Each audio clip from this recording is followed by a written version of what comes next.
Hello guys, welcome back to our channel fantasy world. இன்னைக்கு என்ன வீடியோல என்ன பார்க்க போறோம் அப்படின்னா ஐயோவாசியோட எபிசோட் 14 எக்ஸ்பிளனேஷன் தான். போன எபிசோட எண்டிங்ல தான் பயங்கரமா ஷாக் தர விதத்துல ஃபுகுடா வந்து ஆஷிட்டோவை டிஃபெண்டர் ஆயிரு அப்படின்னு சொல்லியிருப்பாரு. அப்படியே இந்த எபிசோட ஸ்டார்டிங்ல நோசுமி வந்துட்டு பி டீம்ல இருந்து யார் யாரெல்லாம் ஏ டீம் போறாங்கன்னு சொல்லிட்டு 4 பேர் பேரை சொல்லியிருக்காரு. ஆசரி, கூரடா, டைரா, அப்புறம் டைரா கூட இன்னொருத்தர் இருப்பார் இல்லையா, அவரு மொத்தம் 4 பேர் தான் ஏ டீமுக்கு இப்ப செலக்ட் ஆயிருக்காங்க. அப்படியே அவர் ஆகட்ஸோ பார்த்துட்டு நீ சென்டர் பேக்ல இருந்து இப்ப ஃபார்வர்ட் பொசிஷனா மாறிடு அப்படின்னு சொல்லிட்டு சொல்றாரு. ஏ டீம்ல செலக்ட் ஆயிட்ட எல்லாருமே மேட்சுக்கு ரெடி ஆயிட்டீங்கன்னு சொல்லி அர்த்தம் கிடையாது. சோ உங்களுக்கு ஏ டீம்ல மேட்ச் டைம் இல்லாத டைம்ல நான் உங்களை பி டீம் கூட்டுக்கிடுவேன் அப்படின்னு சொல்றாரு. அப்படின்னா நாங்க இப்ப ஏ டீம்ல இல்ல பி டீம்ல இல்ல ரெண்டு டீம்லயுமே மிக்ஸ் ஆகி இருக்கிற மாதிரி இருக்கே அப்படின்னு சொல்லிட்டு கூரடா நினைக்கிறேன். நான் இந்த பிளேஸ்க்கு தகுதியான ஒருத்தன் தான் சொல்லிட்டு ஒரே மாசத்துக்குள்ள ப்ரூவ் பண்ணிட்டு இங்க ஸ்டார்டிங் லைனப்ல வரேன் பாரு அப்படின்னு சொல்லிட்டு ஆசிரியை நினைச்சிட்டு இருக்கான். ஓட்டமுமே வந்து நம்ம பேர் கூட வராத பிரச்சனை இல்ல, ஆசிட்டோ பேர் வராம இருக்கு பாரு, கடந்த 2 மேட்ச் அவன் தானே சூப்பரா விளையாண்டுட்டு இருக்கான் அப்படின்னு சொல்றான். ஆமா, இருந்தாலும் அவன் ஒரு சில விஷயத்துல வீக்கா இருக்கிறதுனால கூட அவன் எடுக்காம இருந்திருக்கலாம் அப்படின்னு டாச் பண்ணாம பேசிட்டு இருக்கான். அப்பதான் டோகசி வந்துட்டு ஆமா ஆசிட்டோ எங்க அப்படின்னு சொல்லிட்டு கேக்குறான். அடுத்த சீன்லயே கோச் நோசுமி வந்துட்டு அந்த ஒரு நோட்டீஸ் போர்டை பாத்துக்கிட்டு இருக்காரு. அப்பதான் அவரும் ஃபுகுடா உட்காந்து பேசிக்கிட்டு இருந்ததை அவர் நினைச்சு பாக்காரு. ஆசிட்டோ அந்த அளவுக்கு ஸ்கில்ஃபுல்லா என் கண்ணுக்கு தெரியல, அவனால ஃப்ரண்ட் லைன்ல கண்டிப்பா ஆடவே முடியாது அப்படின்னு அவர் சொல்றாரு. நான் அவனை டிஃபெண்டர் ஆக போறேன், இதை பத்தி நீ என்ன நினைக்க அப்படின்னு சொல்லிட்டு ஃபுகுடா வந்துட்டு நோசுமி கிட்ட கேட்காரு. இல்ல அவன் இதுக்கு கண்டிப்பா ஒத்துக்கவே மாட்டான், நம்மள அவனை ஃபோர்ஸ் பண்ண முடியாது அப்படின்னு சொல்லிட்டு நோசுமி சொல்றாரு. என்ன நம்ப, எனக்கு உன்னோட சப்போர்ட் மட்டும் தான் தேவை, நானே கரெக்டான டைம்ல அவன் கிட்ட தனியா சொல்லிக்கிறேன் இதை அப்படின்னு சொல்லியிருப்பாரு. அப்பதான் இந்த நோட்டீஸ் போர்ட்ல என்ன இருக்குன்னு காட்டுறாங்க. நம்ம ஆஷிட்டோ வந்துட்டு இப்ப ஃபார்வர்ட்ல இருந்து டிஃபெண்டரா மாறிட்டான். சோ டிஃபெண்டர்ஸ் மத்த எல்லாருமே அவனுக்கு பேசிக்ஸை சொல்லி கொடுங்க அப்படின்னு சொல்லிட்டு அதுல எழுதிருப்பாங்க.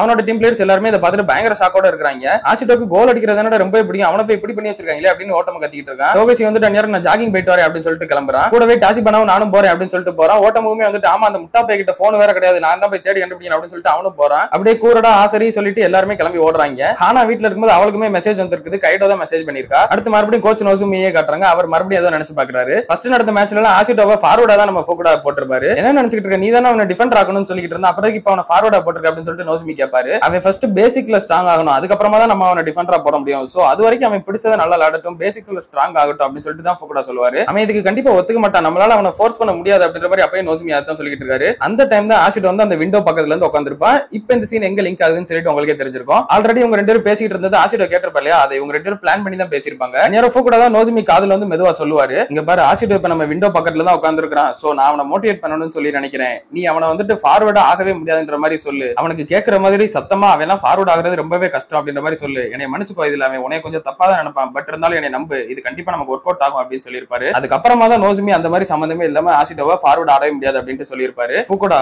அப்போல இருந்து இப்ப வர நீ சொல்றது மட்டும் தான் கரெக்டா இங்க நடந்துகிட்டே இருக்குது. அவர் அவரோட சின்ன வயசையுமே நினைச்சு பாக்குறாரு. ஃபுகுடா மேட்ச்க்குள்ள நடந்துகிட்டு இருக்கப்ப இவர் சப்ஸ்டிட்யூட்டா தான் உட்கார்ந்திருப்பாரு. 2 பேரும் ஒரே டீம் ஒரே செட் தான். சூப்பர்டா, இது உன்னோட ஃபர்ஸ்ட் மேட்ச்னு சொன்னா கூட எவனும் நம்பவே மாட்டான் அப்படின்ற மாதிரி நோசுமி சொல்றாரு. பாரு இன்னும் 3 வருஷத்துக்குள்ள இந்த டீமுக்குள்ள ஒரு கீ பிளேயரா மாறி காட்டுறேன் அப்படின்னு சொல்லிட்டு நம்ம ஃபுகுடா சொல்லியிருப்பாரு. நீ வேற மாதிரிடா ஃபுகுடா, ஆஷிட்டோவை இப்ப நீ ஃபுல் பேக் ஆட வைக்கிறது, ஒருவேளை அவன் இதை அக்செப்ட் பண்ணிட்டா அப்படின்னா எக்கச்சக்க பாசிபிலிட்டிஸ் கிரியேட் ஆகும் 2 பேருக்குமே அப்படின்னு சொல்றாரு. ஆனா நீ இப்போ இவங்க கிட்ட சொன்னது இது கரெக்ட் தானா, அதுவும் இந்த விதத்துல சொன்னது கரெக்ட் தானா, எனக்கு இந்த டைம் கொஞ்சம் டவுட்டா தான் இருக்குது ஃபுகுடா அப்படின்னு சொல்லிட்டு நினைச்சிட்டு இருக்காரு. அப்ப ஹானாவுமே சைக்கிள் அவசர அவசரமா போய்கிட்டு இருக்கா. கைடா தான் வந்துட்டு மெசேஜ் பண்ணிருப்பா, யூமா என்னை கான்டாக்ட் பண்ண, ஆஷிட்டோ வந்துட்டு டோம்கே போகலையா, அவனை டிஃபெண்டரா மாத்திரனால ஏதோ ஷாக்கோட அப்படியே வெளியே போனவன் தானே, அடுத்த ஆளையே காணுமா, என்னன்னு கொஞ்சம் பாரு, அவன் எங்க இருப்பான்னு சொல்லிட்டு உனக்கு தெரியுமா அப்படின்னு சொல்லிட்டு மெசேஜ் பண்ணிருப்பா. ஆஷிட்டோ வந்துட்டு பஸ் ஸ்டாப்ல தான் ரொம்ப அமைதியா உட்காந்துக்கிட்டு இருக்கான். அப்போ ஹானாவுமே கரெக்டா அங்க வந்துடுறா, என்னைய பாரு அப்படின்னு சொல்லிட்டு சொல்றா. அவனுமே பாக்குறான், உன்னோட கண்ணுல உயிரே இல்லாத மாதிரி தெரியுது, சரி சாப்பிட்டியா அப்படின்னு சொல்லிட்டு அவ ஒரு இடத்துக்கு கூட்டு போறா. எங்கனால உட்காந்துரு, நான் போய் உனக்கு சாப்பாடு செஞ்சு கொண்டு வரேன் அப்படின்னு சொல்லிட்டு சமைக்கிறா. சமைச்சு கொண்டு வந்துட்டு வா இப்ப சாப்பிடலாம் அப்படின்னு சொல்லிட்டு ஹானா சாப்பிட ஆரம்பிக்கிறா. நான் எப்படி அங்க வர போனேன்னு சொல்லிட்டு எனக்கே ஞாபகம் இல்ல, உன்னை பாக்குறதுக்கு முன்னாடி வர என்னோட மைண்டே கம்ப்ளீட்டா பிளாங்கா தான் இருந்தது அப்படின்ட்டு சொல்றான். உன்னோட அண்ணன் ரொம்பவே பயங்கரமானவரா இருக்காரு, அவர் ஒரு சம் கைண்ட் ஆஃப் மான்ஸ்டர் அப்படின்னு சொல்லிட்டு இருக்கான். அவர் சொல்ற எல்லா விஷயத்துக்கும் பின்னாடியுமே கண்டிப்பா ஒரு ரீசன் இருக்கும், இருந்தாலும் எனக்கு ஃபுட்பாலை பத்தி அவ்வளவா ஒண்ணுமே தெரியாது, ஆனா உனக்கு ஸ்கோர் பண்றது எவ்வளவு பிடிக்கும்னு சொல்லி எனக்கு நல்லாவே தெரியும், என்னை மன்னிச்சிரு அப்படின்ட்டு ஹானா சொல்றா. சரி நீ இப்ப என்ன பண்ண போற,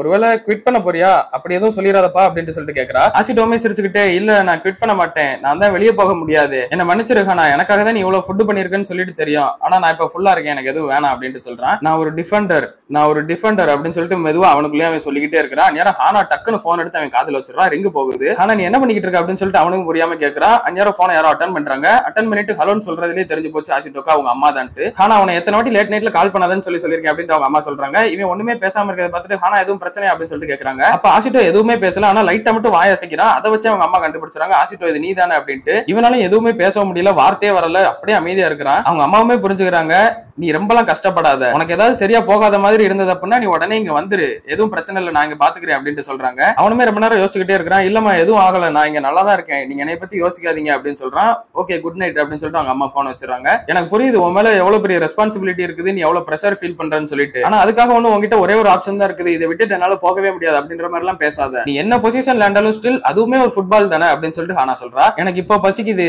நான் இப்ப இதை சாப்பிடலாமா அப்படின்னு சொல்லிட்டு ஆஷிட்டோ கேட்கறான். கண்டிப்பா சாப்பிடலாம் அப்படின்னு சொல்லிட்டு ஹானா சொல்ல 2 பேரும் உட்காந்து சாப்பிடுறாங்க. இன்னொரு பக்கம் ஆக்கட்ஸ் வந்துட்டு ஜிம்ல தனியா ட்ரைனிங் பண்ணிக்கிட்டு இருக்கான். நேரம் கூரபாயாஷி வரா. நீங்க என்ன பண்ற அப்படின்னு சொல்லிட்டு ஆக்கட்ஸ் கேட்கறான். இல்ல நான் இங்க ஒருத்தர் தேடி வந்தேன், அவனோட நேம் வந்துட்டு அயோ ஆஷிட்டோ அப்படின்ட்டு சொல்றான். ஆக்கட்ஸுமே என்னது அப்படின்னு சொல்லிட்டு கேட்கறான். இது ஒன்னும் அவ்வளவு பெரிய விஷயம் எல்லாம் கிடையாது, நான் அவனை தேடி பார்த்தேன் கிடைக்கல, அதான் உன்ட்ட கேட்கேன் அப்படின்னு சொல்றான். அவன் இன்னும் டோமுக்கே வரல அப்படின்னு சொல்லிட்டு ஆக்கட்ஸ் சொல்றான். எதுக்கு இன்னும் வரல அப்படின்னு சொல்லிட்டு கிரீட்ஸுக்கு கேட்க, அவன் வந்துட்டு ஃபார்வர்ட் ஆடுறதுக்கு ஒரு உதவாக்கற அப்படின்னு சொல்லிட்டு அவனை டிஃபெண்டரா மாத்திட்டாங்க, அந்த ஒரு ஷாக்லயே அப்படியே வெளியேறி போயிட்டான், எனக்கு தெரிஞ்ச ரிட்டர்ன்லாம் வரமாட்டான்னு சொல்லி நினைக்கிறேன் அப்படின்னு சொல்றான். இதுக்காக ஷாக் ஆயிட்டானா, இதுல ஷாக் ஆகிறதுக்கு என்ன இருக்குது, சரி அப்படின்னா நீ அவனுக்கு டிஃபெண்டிங் சொல்லி தரலாம்ல அப்படின்னு சொல்லிட்டு சொல்றான். இதை கேட்டு ஆக்கட்ஸுமே காண்டாகிறான். அஞ்சாரம் வந்துட்டு டே ஆஷிட்டோ வந்துட்டு அப்படின்னு சொல்லிட்டு ஒரு சவுண்ட் கேக்குது. இவனும் அப்படியே வெளியே போய் பார்க்க ஓட்டமுமே வந்துட்டு எங்கடா போனவன எங்கெல்லாம்டா தேடிக்கிட்டு இருந்தோம் அப்படின்னு சொல்றான். ஓ தேட வர செஞ்சீங்களா, சாரிப்பா அப்படின்னு ஆஷிட்டோ சொல்றான். சரி இப்ப எங்கடா போற அப்படின்னு சொல்லிட்டு கேட்க, நான் போய் சாரி கேட்கணும்டா, ரூல்ஸ் பிரேக் பண்ண டைம்ல நம்ம டோம் மதர் கிட்ட போய் சாரி கேட்கணும் அப்படின்னு சொல்றான். அப்ப ஆக்கட்ஸுமே அந்த இடத்துக்கு வரான். ஆஷிட்டோ வந்துட்டு அவன் எதுவுமே பேசாம அவனை கிராஸ் பண்ணி போறான். அவன் போகும்போது ஆக்கட்ஸ் சொல்றான், நீ ஃபார்வர்ட் ஆடுறதுக்கு ஒரு யூஸ்லெஸ் தான், அதனால டிஃபெண்டரா மாறிட்டியா, எங்களை மாதிரி டிஃபெண்டர்ஸ்க்கு தான் தெரியும் அது எவ்வளவு கஷ்டம்னு சொல்லிட்டு உன்னை பார்க்க ரொம்பவே பரிதாபமா இருக்கு அப்படின்னு சொல்லிட்டு சிரிச்சுக்கிட்டே சொல்றான். ஒருவேளை ஃபுட்பால் உனக்கானதா இருக்காதுன்னு சொல்லி நினைக்கிறேன், சோ கிவ் அப் பண்ணிரு அப்படின்னு சொல்றான். ஆஷிட்டோமே கையை முறுக்கிட்டு அவன் கிட்ட வரான். வந்து அப்படியே தலையை குனிஞ்சு,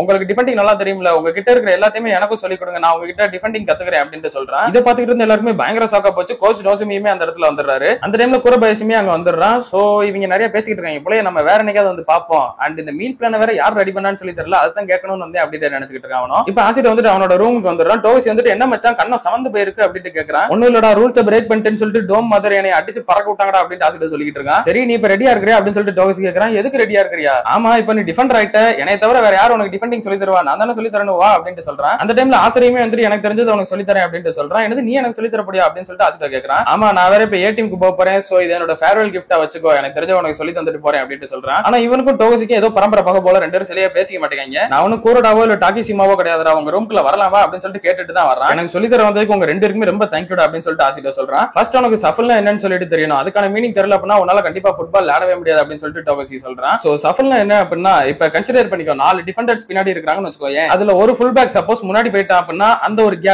கேப் இருக்கும் தெரியுமா, அதை நீ எப்படி ஃபில் பண்ணுவ அப்படின்னு சொல்லிட்டு கேட்கறான். அஞ்சர ஆசிரியர் வந்துட்டு டோகிசி கிட்ட அந்த ஸ்கெட்ச் படி அவன் காட்டுறான். சோ ரிமைனிங் இருக்கிற 3 டிஃபெண்டர்ஸ்மே அந்த பக்கம் சஃபல் ஆகணும், அந்த சென்டரை டைட் பண்ணணும், ஒரு ரொம்ப பெரிய இடத்தை அடைக்கணும், அதுக்கு பேர் தான் சஃபல் அப்படின்னு சொல்றான். டே அதை நான் சொல்லணும்னு வந்தேன் அப்படின்னு சொல்லிட்டு டோகிசி ஆசிரியர் சண்டை போட்டுக்கிட்டு இருக்காங்க. டே லூசு பயல்களா, இது எனக்கே தெரியுமேடா, இது எல்லாருக்கும் தெரிஞ்ச விஷயம் தானடா அப்படின்னு சொல்லிட்டு ஆசிரியர் சொல்றான். இப்ப அடுத்த நாள் காலையில பிராக்டிஸ் செக்ஷனை காட்டுறாங்க. ஃபுகுடா அன்னைக்கு வரல, நோசுமி தான் சொல்லிட்டு இருக்காரு. இன்னைக்கு வந்துட்டு ஏ டீம் பி டீம் 2 டீமே தனித்தனியா பிரிஞ்சுக்கோங்கடா, ஏ டீம் ஃபர்ஸ்ட் ஒரு 9 vs 9 கேம் விளையாடுங்க, அதுக்கப்புறமா பி டீம் அதே மாதிரி விளையாடுங்க அப்படின்னு சொல்றாரு. அண்ட் உங்களோட பொசிஷன்ஸ் எல்லாத்தையுமே இதுல நோட் பண்ணிருக்கோம், இதையும் பாத்துக்கோங்க அப்படின்னு சொல்றாரு. அதுல ஆஷிட்டோ வந்துட்டு டிஃபெண்டரா தான் இருக்கிறான். சோ இன்னைக்கு அந்த ஓல்டு மேன் ஃபுகுடா வரலையா, அவர் வராதது ஏதோ சந்தோஷம் தான். அப்படி என்னோட ஃபர்ஸ்ட் நாளே இந்த ஒரு கேம் பிளேவா அவர் பார்க்க வேணாம்னு சொல்லி தான் நினைச்சேன். சோ அப்படியே இருக்கட்டும், நல்லதா போச்சு அப்படின்னு நினைக்கிறேன். ஆசிரியர் கூட 2 பேருமே ஃபர்ஸ்ட் டயர்ட் ஆயிடுறாங்க. ஓட்டமுமே அவங்கள பார்த்துட்டு ஏ டீம் கூட விளையாட ரொம்ப கஷ்டம் போலடா அப்படின்ற மாதிரி ஆஷிட்டோ பார்த்து சொல்றான். ஆஷிட்டோ இது எதையுமே கேட்காம அப்படியே அமைதியா உட்காந்துக்கிட்டு இருக்கான். அவங்களோட கோல் கீப்பர் கோச் வந்துட்டு இப்போ உங்களுக்கு தான் மேட்ச் அப்படின்னு சொல்றாரு. நோசுமி அப்படியே ஆஷிட்டோ கிட்ட வந்துட்டு நீ இப்ப எப்படி ஃபீல் பண்ற அப்படின்னு சொல்லிட்டு கேட்கறாரு. ரொம்பலாம் மோசம் இல்ல, ஓகே தான் அப்படின்னு சொல்லிட்டு அவனும் சொல்றான். இதை கேட்கறதுக்கு நல்லா இருக்கு, சோ உன்னோட பெஸ்ட் கூட அப்படின்னு சொல்லிட்டு அவர் சொல்றாரு. ஆஷிட்டோமே இப்ப போய் டிஃபெண்டர் பொசிஷன்ல நிக்கிறான். அவனுக்கு அங்க நிக்கிறதே செம ஷாக்கா இருக்குது. என்னடா இது ஒரு ஃபுல் பேக்னா இவ்வளவு தூரம் தள்ளியா நிக்கணும், இது நான் ஃபார்வர்ட்ல இருக்கிறத விட கம்ப்ளீட்லி டிஃபரெண்டான வியூவா இருக்குது. இன்னொரு டீமே எனக்கு ரொம்ப தூரமா இருக்கிற மாதிரி இருக்கு, இங்க இருந்து பாக்குறப்ப ஒரு பிளேயரையுமே என்னால பார்க்க முடியுது அப்படின்னா இது ஒரு அட்வான்டேஜ் தானே அப்படின்ற மாதிரி அவன் நினைச்சுக்கிட்டு இருக்கான். பக்கத்துல அந்த சவுப்பு முடிக்கார இல்லையா, அவன் பேர் தான் டாக்கசிமா, இவனோட நேமே ஞாபகம் வச்சுக்கோங்க. நீ உன்னோட பெஸ்ட் மட்டும் குறா, நான் இந்த டிஃபென்சிவ்ல என்ன நல்லாவே பாத்துக்கிறேன் அப்படின்னு சொல்லிட்டு அவன் சொல்றான். அப்பதான் ஆசிரியர் வந்துட்டு ஆசிரியோ கிட்ட இன்னொரு விஷயத்தையும் சொல்லியிருப்பான். நம்ம டீம்லயே நானும் டோகசியும் மட்டும் தான் அட்டாக்கிங் மைண்ட்ல இருக்கக்கூடிய டிஃபெண்டர். சோ உனக்கு டிஃபெண்டர்ஸ் பத்தி ஸ்பெசிபிக்கான அட்வைஸ் எல்லாம் வேணும் அப்படின்னு நினைச்ச அப்படின்னா கண்டிப்பா உனக்கு சூட் ஆகக்கூடிய ஒரே ஆளு டாக்கிசிமா தான். எஸ்பிரியன்றதே ஒரு சூப்பரான அட்டாக்கிங் டீம் தான், ஆனா அவன் சின்ன வயசுல இருந்து இங்க டிஃபெண்டரா தான் அடிக்கிட்டு இருக்கான். யோசிச்சு பார்த்தோம்னா நம்மளோட ஃபர்ஸ்ட் மேட்ச் அந்த சைக்கியோ டீம் கூட விளையாண்டப்ப எல்லாருமே அட்டாக்கிங் மைண்டட்ல தான் விளையாண்டுகிட்டு இருந்தோம். அதுக்கு காரணம் நம்ம பின்னாடி டாக்கிசிமா இருப்பான், அவன் பாத்துக்கிடுவான் அப்படின்ற ஒரே ஒரு காரணம் தான் அப்படின்னு ஆசிரியர் சொல்லியிருப்பான். ஆஷிட்டோமே டாக்கிசிமாவை பார்த்துட்டு நான் பர்டிகுலரா ஏதாவது பண்ணணுமா அப்படின்னு சொல்லிட்டு கேட்கறான். ஷஃபிள் பண்றது அதை மட்டும் நீ முடிஞ்ச வரை கரெக்டா பண்ணிரு, அது மட்டும் போதும். அதை ஒருவேளை நீ கரெக்டா பண்ணிட்டா அப்புறம் நீ அட்டாக்கிங் பண்ண போ, இல்ல எங்க நில்லு எங்க வேணா நில்லு, அது உன் விருப்பம், நான் மத்ததை பாத்துக்கிறேன் அப்படின்னு சொல்றான். ஆஷிட்டோமே மனசுக்குள்ளே நினைக்கிறான், நான் முடிவு பண்ணிட்டேன், கண்டிப்பா நான் இதை பண்ணி ஆகணும், நான் இப்போ ரெடியா இருக்கிறேன் அப்படின்னு சொல்லிட்டு நினைச்சுக்கிட்டு இருக்கான். விசில் பண்றாங்க,